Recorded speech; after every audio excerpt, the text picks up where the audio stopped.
11 मई से गाज़ा में बमबारी हो रही है इसराइल फोर्सेस की तरफ से और जुल्म वहाँ पे हो रहा है। बहुत सारे बच्चों को मार दिया है, कत्ल कर दिया है वहाँ पे। और टारगेट्स क्या है, टारगेट क्या किया जा रहा है इसराइल फोर्सेस की तरफ से?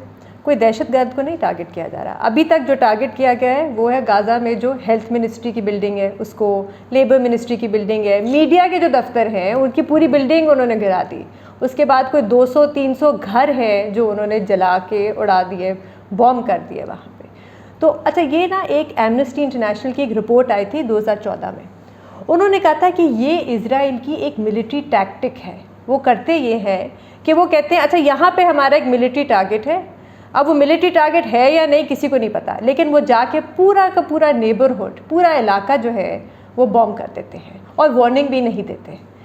ये एक उनकी मिलिट्री टैक्टिक 2014 से रही है। और वो जब उनसे पूछा जाता है, और सहाफ़ी अक्सर उनसे पूछते हैं कि इसकी इन्वेस्टिगेशन हुई या कुछ आपको पता चला कि यहाँ पे कोई था जिसके आप पीछे जा रहे थे, तो वो कभी जवाब नहीं देते। वो कहते हैं वो इन्वेस्टिगेशन हमारी चल रही थी। तो ये इस किस्म के वॉर क्राइम्स जो मीडिया जो है ज़्यादा कुछ ख़ास कवरेज उसको नहीं दे रही, इस किस्म के वॉर क्राइम्स कब से, कितने सालों से वहाँ पे चल रहे हैं? बिल्कुल बेनज़ीर, ये मैं अल जज़ीरा की एक बल्कि रिपोर्ट पढ़ रही थी 2019 की, तो उसके अंदर उन्होंने यही डिस्कस किया था कि क्या वजह है कि जो वेस्टर्न मीडिया है वो एक्यूरेसी से पैलेस्टीनियन कॉन्फ्लिक्ट को नहीं वो कवर करता या वो इतनी एम्पैथी क्यों नहीं दिखाता। तो इसके अंदर उन्होंने कई लोगों के इंटरव्यू किए, तो उसमें एक फॉर्मर इजरायली एम्बेसडर थे साउथ अफ्रीका के, तो उन्होंने ये बात की। उन्होंने कहा कि मीडिया नैरेटिव जो है मेन स्ट्रीम का वो हमेशा से इजराइल ने ही डोमिनेट किया 70 साल के कॉन्फ्लिक्ट के अंदर। और उन्होंने बल्कि 2011 में रिज़ाइन भी इसलिए कर दिया कि उन्होंने कहा अब मैं अपनी हुकूमत को जो है ना मज़ीद मैं ये डिफेंड नहीं कर सकता। तो उनका ये कहना था एक, और ये उसके अलावा एक पैलेस्टीनियन अमेरिकन राइटर हैं, उन्होंने भी इस रिपोर्ट के अंदर उन्होंने कहा कि मेन स्ट्रीम मीडिया का हमेशा फोकस ये होता है कि जो पैलेस्टीनियन रिएक्शन है उसके ऊपर, ये नहीं कि जो इजरायली एग्रेशन या इजरायली एक्शन है। तो वो बेसिकली इंसिनुएट ये करते हैं कि ये तो पैलेस्टीनियन ने कोई ऑफेंसिव किया है जिसकी वजह से अब वो सेल्फ डिफेंस कर रहा है इजराइल।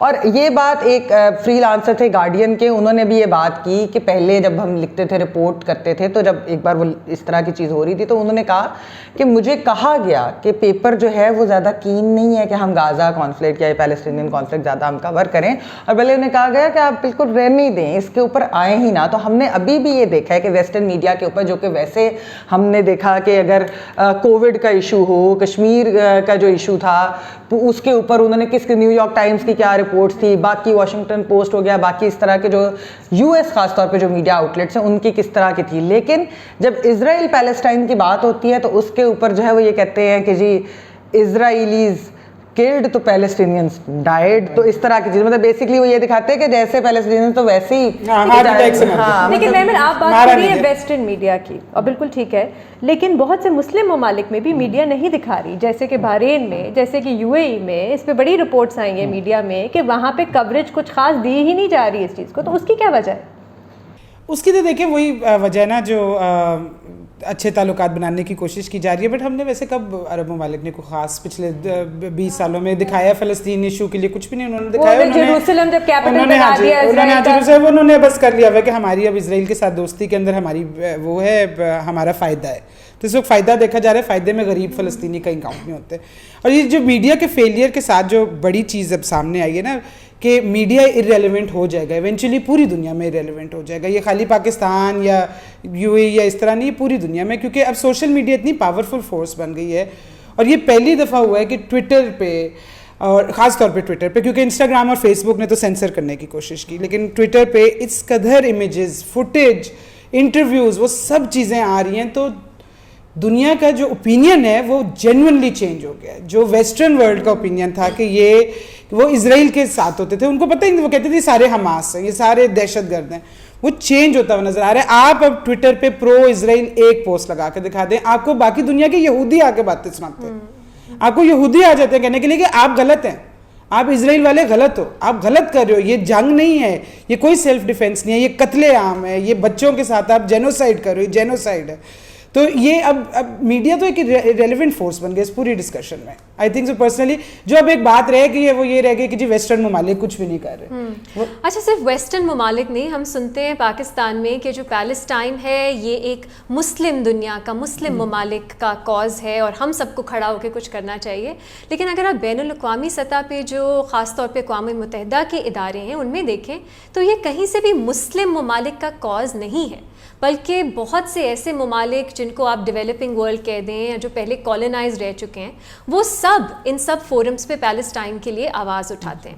اچھا تھوڑا سا ایک ٹائم لائن دیکھ لیتے ہیں. آپ لوگوں کو یاد ہوگا 2004 میں انٹرنیشنل کورٹ آف جسٹس جو اقوام متحدہ کا جوڈیشل آرگن ہے, اس نے ایک فیصلہ دیا تھا جو اسرائیل نے دیوار کنسٹرکٹ کی تھی پیلسٹینین ٹیریٹری میں, یہ بہانہ دیا کہ ہم لوگ دہشت گردی روکنے کے لیے ضروری ہے. لیکن انٹرنیشنل کورٹ آف جسٹس نے اپنا ایڈوائزری اوپینین دیا کہ یہ غلط ہے اور جنہوں نے یہ بنائی ہے دیوار ان کے خلاف ایکشن ہونا چاہیے. یہ 2004 کی بات ہے اور ICJ جو ہے وہ ایک بین الاقوامی ادارہ ہے, بلکہ دنیا کی کورٹ اس کو مانا جاتا ہے. پھر آپ دیکھیں کہ UN سیکورٹی کاؤنسل میں تو امریکہ جو ہے وہ ویٹو کر دیتا ہے کوئی ایکشن اسرائیل کے خلاف, لیکن UN کے اور بھی ادارے ہیں. جنرل اسمبلی, ہر سال جنرل اسمبلی کئی ریزولوشنز پاس کرتی ہے پیلسٹائن کے حق میں. وہ اسرائیل کی جو اٹروسٹیز ہیں ان کو کنڈیم کرتے ہیں, وہ پیلسٹائن کے سیلف جو ایک ڈٹرمنیشن ہے اس کا حق تسلیم کرتے ہیں, اور اس ریزولوشن میں کچھ اوپر نیچے ہوتی ہیں ممالک, لیکن 130 سے 140 ممالک ان ریزولوشنز کو سپورٹ کرتے ہیں. اور کون وہ ریزولوشنز ٹیبل کرتے ہیں؟ سب سے ووکل سپورٹرز ہوتے ہیں چلے, لیٹن امریکہ کی اور ممالک. سو صرف اسلامی دنیا جو ہے اس نے یہ کاز نہیں لیا ہوا. ایک اور میں آپ کو اگزامپل دوں کہ انٹرنیشنل کرمنل کورٹ ایک اور کورٹ ہے جو وار کرائمز کو پروسیکیوٹ کر سکتی ہے. 2-3 مہینے پہلے انہوں نے بہت اہم فیصلہ دیا. انہوں نے کہا, ان کے پروسیکیوٹر نے, کہ ایویڈنس ہے کہ اسرائیل جو ہے وہ پیلسٹینین ٹیریٹری میں وار کرائمز کر رہا ہے, اور ICC نے فیصلہ کیا کہ ہم اس معاملے کو دیکھ سکتے ہیں, ہماری جورسڈکشن ہے. بہت بڑی بات ہے. UN ہیومن رائٹس کاؤنسل ہے, اس میں تو اتنی ریزولوشنز اسرائیل کے خلاف پاس ہوتی ہیں کہ اسرائیل اکثر بوائیکاٹ کر دیتا ہے اور کہتا ہے یہ ہمارے خلاف ہے. سو جب ہم کہتے ہیں نا انٹرنیشنل کمیونٹی, بین الاقوامی سطح پہ کیا ہو رہا ہے, تو یہ نہ بھولیے, کیونکہ چاہے آج نہیں تو کل یہ سب چیزیں جو پوری دنیا میں سے آپ نتاشا بات کر رہی تھی, موومنٹس ہیں, بلیک لائیوز میٹر ہے, پاکستان میں ہماری عورت مارچ ہے, پوری دنیا میں جو پروگریسو موومنٹس ہیں لگ رہا ہے وہ سب مل گئی ہیں اور وہ پیلسٹائن کے ساتھ سولیڈیرٹی دکھا رہی ہیں. سو آج نہیں تو کل کچھ نہ کچھ تو ہم دیکھیں گے اس کا اثر. امریکہ کے اندر بھی جو نیو ایج پارلیمنٹیرینز ہیں, ان کے AOC ہیں اور بھی لوگ ہیں, انہوں نے کافی آواز اٹھائی ہے, اور شاید اس کی ایک بہت بڑی وجہ جیسا نتاشا نے کہا کہ سوشل میڈیا پہ وہ امیجز اور وہ سب آنا. لیکن امریکی پریزیڈنٹ کا تو بے نظیر آپ نے وہ کلپ دیکھا ہی ہوگا, وہ مائیکل شوماکر بنے ہوئے, وہ کئی گاڑی میں پھر رہے تھے, تو ان سے پوچھا کہ آپ سے ہم سوال پوچھ سکتے ہیں اسرائیل پہ, تو انہوں نے کہا نہیں ابھی نہیں, اور پھر انہوں نے مذاق میں ٹال کے اور وہ چلے گئے. اور پھر شاید وہ جواب نہیں دینا چاہتے تھے کہ انہوں نے ویسے بھی کوئی ملینز آف ڈالرز کی ابھی آرمز ڈیل کی ہے اسرائیل کے ساتھ, جو ایک بڑی میں نے ایک موساد کے اوپر ایک کتاب پڑھی تھی جو بین ہے اسرائیل میں, اس میں لکھا ہوا تھا کہ مطلب اتنی ان کے پاس پریسیجن اور گائیڈڈ میزائلز ہیں کہ مطلب ایک چھوٹی سی کھڑکی کے اندر سے بھی وہ گزار کے بوم کر سکتے ہیں, لیکن وہ پھر بھی سویلین علاقوں کو جا کے پورا اڑا دیتے ہیں. مطلب ان کے پاس اتنی سوفسٹیکیٹڈ قسم کی ٹیکنالوجیز اور چیزیں ہیں کہ مطلب وہ جو ملیٹنٹس کو مارنا چاہتے ہیں تو ایک ملیٹنٹ کو انہوں نے ایسے مارا کہ اس کے ٹوتھ پیسٹ میں زہر ڈال دیا, تو وہ آہستہ آہستہ جب برش کرتا تھا تو وہ مر گیا. ایک کو انہوں نے ایسے مارا کہ اسی کتاب کے اندر چھوٹا سا انہوں نے بوم رکھ دیا, تو جب اس نے کتاب کھولی تو وہ مر گیا. مطلب یاسر عرفات کو بھی انہوں نے اسی طرح بڑی کوشش کی کہ وہ جہاز میں پریسیجن ایک میزائل سے مارے, لیکن پھر بھی وہاں پہ پورے گھر اڑا دیتے ہیں. میں وہ چھوٹی سی آپ سوشل میڈیا کی بات کر رہی تھی, میں ایک کلپ دیکھ رہی تھی کہ 2 بھائی تھے, ان دونوں بھائیوں نے اپنے بچے ایکسچینج کر لیے. انہوں نے اپنے 2 بچے اس کو دے دیے, اس بھائی نے اپنے دوسرے بچے اس کو دے دیے کہ اگر کوئی ایک مرے تو دوسرے کے تو بچے بچ جائیں. تو یہ حقیقت ہے وہاں پہ. اب جو محمل بات کہہ رہی ہے نا, یہ وہاں پہ آئی تھنک کہ ہمیں شاید فائنلی تھوڑا سا بڑی کیئرفلی آپٹمسٹک ہونے کی ضرورت ہے کہ شاید کچھ بہتر حالات ہو جائے. میرا خیال ہے یہ پہلی دفعہ ہوا ہے کہ 26 ڈیموکریٹس اور انڈیپینڈنٹ سینیٹرز نے لیٹر لکھا ہے پریزیڈنٹ جو بائیڈن کو, جس کے اندر انہوں نے کہا ہے کہ انہوں نے کنڈیم کیا ہے سارا اسرائیل کو, اور انہوں نے کہا ہے کہ اس ریلیشن شپ کو ریکنسیڈر کیا جائے کہ یہ کیا ہو رہا ہے اور اس کو کس طرح روکیں. تو میرے خیال ہے پہلی دفعہ, پہلے ڈیموکریٹ سے بہت دور, پھر برنی سینڈرز نے اتنا سخت وہ لکھا, جو خود یہودی ہیں, और वो सदर बनते बनते रह गए या उनको हरवाया गया, तो उधर की भी तो एक इस्टेब्लिशमेंट है। तो हाँ, तो बर्नी सैंडर्स जो है उन्होंने बड़ा सख्त न्यूयॉर्क टाइम्स में, आई थिंक न्यूयॉर्क टाइम्स में उन्होंने ऑपेड लिखा है जिसमें उन्होंने कहा कि ये क्या है इसराइल के साथ हमारी रिलेशनशिप, हम क्यों सपोर्ट करें इस चीज़ को। और ये उनकी फॉरेन रिलेशंस कमेटी ने भी इवन वो लिखने लगी थी लेटर कि ये हम आर्म्स डील ना करें, जैसे आर्म्स डील की आप बात करें $735 मिलियन की है लगभग, कि ये हम ना करें अभी, लेकिन वो अभी चला गया। लेकिन उन्होंने कहा कि अब हम इसको रिकन्सिडर ज़रूर करेंगे। तो मेरा ख्याल है कि finally I don't know if you guys agree कि अब थोड़ा सा ऑप्टिमिस्टिक होने की ज़रूरत है कि शायद अब अमेरिका एटलीस्ट जो सबसे बड़ा साथी रहा है इसराइल का, वो शायद इसमें सिर्फ मैं रीमा आपसे एक चीज़ सवाल पूछना चाहती हूँ कि आप इस जो नताशा ने पॉइंट किया उस पर भी, लेकिन जो ये फॉर्मर इजरायली एम्बेसडर जिनका मैंने पहले भी जिक्र किया कि उन्होंने मीडिया के ऊपर जो बात की, तो वो कहते थे कि एक इजरायली प्लॉय भी ये है कि ज़ायनिज़्म को, ज़ायनिस्ट स्टेट, इनकी पॉलिसीज़ को जब आप क्रिटिसाइज़ करें तो वो कह देते हैं कि एंटी सेमेटिक है। या भी ह्यूमन राइट्स वॉच की भी जो एक बहुत सख्त किस्म की रिपोर्ट आई थी और उन्होंने इनके बारे में, इसराइल के एग्रेशन के बारे में और जो सारी ऑक्यूपेशन के बारे में लिखा, तो उस पर भी वो यही कहते हैं कि जी ये तो हमारे खिलाफ है। तो ये इसके ऊपर एक दुनिया में क्या इसके ऊपर व्यू?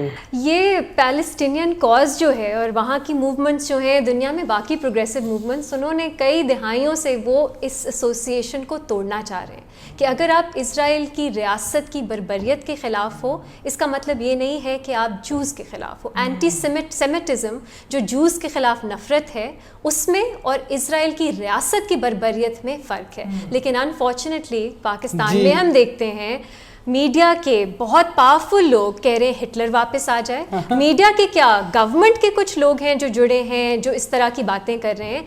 इतना नुकसान पहुंचाता है ये, क्योंकि पूरी दुनिया फिर इसी की बात करती है कि देखिए इन लोगों को पैलेस्टाइन से कुछ नहीं, बस उसके हक में बात नहीं करें, इनको यहूदियों से नफरत है, इसलिए ये इसराइल के खिलाफ बात। अच्छा, आप मीडिया की बात कर रही थी, एक और भी ट्रेंड चला था पाकिस्तान में कुछ महीने पहले, आप लोगों ने देखा होगा, हमारे कुछ बड़े सीनियर सहाफ़ी, इसराइल का एक टीवी चैनल है I24, इंग्लिश चैनल है उनका, उस पे गए और उन्होंने कहा कि Israel is a dream, it's a reality, it is an important country, बड़ा अहम मुल्क है और एक बड़ा ग्रेट नेशन है। वो मेरे ख्याल से उन्होंने ट्वीट डिलीट कर दी, मैंने अभी सही तरह चेक नहीं की। और भी सहाफ़ी थे, तो यहाँ पे भी ट्रेंड चला था कि हमें शायद ताल्लुकात इसराइल के साथ बेहतर कर लेने चाहिए। मैं क्रेडिट दूंगी वज़ीर-ए-आज़म इमरान खान साहब को भी और हुकूमत को भी कि देखिए पाकिस्तान एक तो अभी तक इसराइल को रिकग्नाइज नहीं करता और उन्होंने तो कहा कि हम नहीं करेंगे, और अभी भी हमने देखा है, हाँ बहुत क्लियर मैसेज दिया। दूसरा हमने अभी भी देखा है कि शाह महमूद कुरैशी साहब बहुत एफर्ट्स कर रहे हैं। तो उस तरीके से पाकिस्तान की जो भी हुकूमतें रही हैं, मतलब ये आज की हुकूमत और इससे पिछली हुकूमतें, उन्होंने पैलेस्टाइन का बहुत साथ दिया है, बिल्कुल जेन्युइन साथ बिल्कुल। दिया। और जो अक़वाम मुत्तहिदा के इदारों की मैं बात करी थी उसमें भी पाकिस्तान का बहुत की रोल रहा है। अक्सर ये रेजोल्यूशंस पाकिस्तान को स्पॉन्सर करता है और वहाँ पे बहुत वोकल हैं हमारे रिप्रेजेंटेटिव्स, चाहे वो जिनीवा हो, न्यूयॉर्क हो। तो ये बात बिल्कुल दुरुस्त है कि पाकिस्तान इसमें बहुत अपना एक्टिव रोल प्ले कर रहा है। तो फिर हम इजराइल से दोस्ती नहीं कर रहे। सॉरी, उन्होंने ट्वीट डिलीट कर दी, नहीं हो सके, आप ट्वीट नहीं, मेरे ख्याल एक और थे, उन्होंने ट्वीट नहीं डिलीट। अच्छा, उनकी है शायद, पता नहीं, उनका तो बहुत दिल था कि हम कर लें दोस्ती। तो अगर आपको हमारी वीडियो अच्छी लगी है तो सब्सक्राइब कीजिएगा, लाइक कीजिएगा। वैसे ये फ़लस्तीन का इशू हमारी दुआ है कि बहुत जल्द ख़त्म हो जाए, लेकिन अगर ये ख़त्म ना हुआ तो हम इसके ऊपर मज़ीद वीडियोस करते रहेंगे। और बेल आइकॉन को ज़रूर प्रेस कीजिएगा ताकि जब भी अब नई वीडियो अपलोड हो तो आपको नोटिफिकेशन मिल जाए। बाय।